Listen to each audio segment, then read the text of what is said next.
Welcome to Shortview Trends, your morning market here for Monday, 27th of September. What matters today and this week for traders? Well, is it a time to panic or is it a time to buy?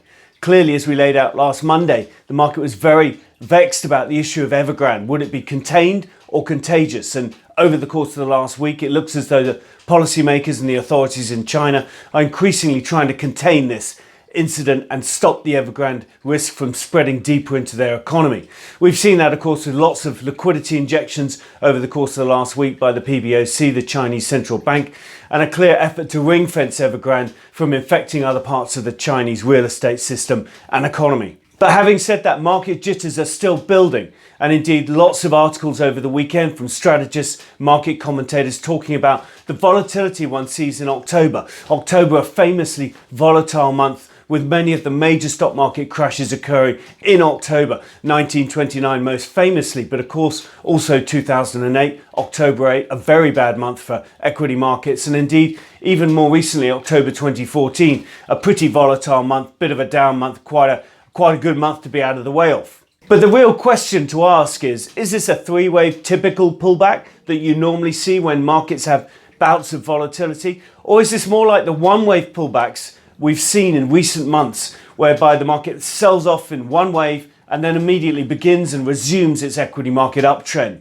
As you can see in the S&P 500 chart in front of you now, that was the case in mid-June, mid-July, and indeed in mid-August. And of course, there's tons of events to worry about over the course of this week. Lots going on to vex investors' minds and catch their attention. Indeed, as we discuss in the next section, Jerome Powell speaking on the Hill, testifying before Congress, is clearly a key issue, outlining further the outcome and the deliberations of the Fed meeting and how he sees monetary policy and the economy evolving from here. Added to which, there's tons of stuff going on in Congress, the debt ceiling deadline, the infrastructure bill, and so on. But two things in particular are encouraging. Firstly, the price action in the S&P 500. And if you look at the chart in front of you now, you can see the S&P futures overnight in Asia have moved back into where they were pre last Monday's pullback. So on Friday the 17th of September, there was a range that had been in place for the prior few trading sessions, and the S&P is now back in that range and nicely in it. In other words, it's filled the gap that was created on Monday's pullback.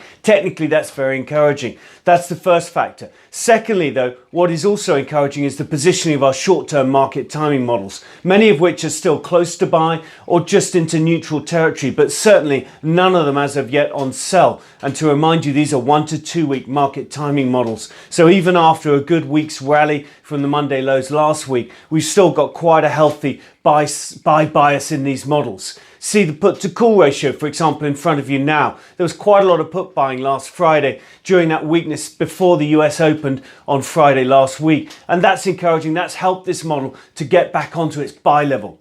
And equally, the message is similar from other models.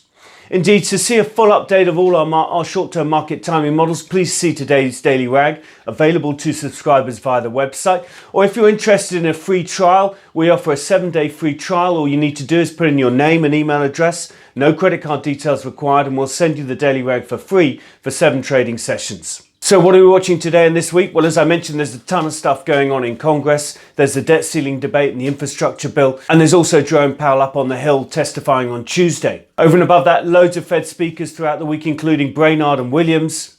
And also lots of key macro, including durable goods orders and the all-important ISM manufacturing data point on Friday, along with a bunch of manufacturing PMIs from Markit across the globe on Friday as well. So that's it from us. That's your morning market here for Monday, 27th of September. Thank you for listening. Please do subscribe on YouTube. Simply search under Shortview Trading and click on the subscribe button, or follow us on LinkedIn, Twitter, and or Facebook. Thank you for listening. Stay safe. Trade well.